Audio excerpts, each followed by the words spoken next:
दर्शकों मन जिणिले सिराज।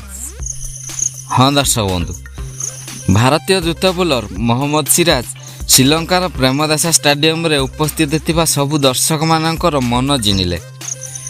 गतकाली खेला जाइथिबा एशिया कप फाइनल मैच रे मोहम्मद सिराज प्रेजेंटेशन सेरेमनी रे किछि एभली करथिले जहा दर्शकों मन जिणिथिला। दर्शक बंधु, गतकाली खेला जाइथिबा एशिया कप फाइनल मैच रे भारतीय द्रुत बोलर मोहम्मद सिराज सुंदर बोलिंग करी श्रीलंकार मेरुदंड भांगी देथिले।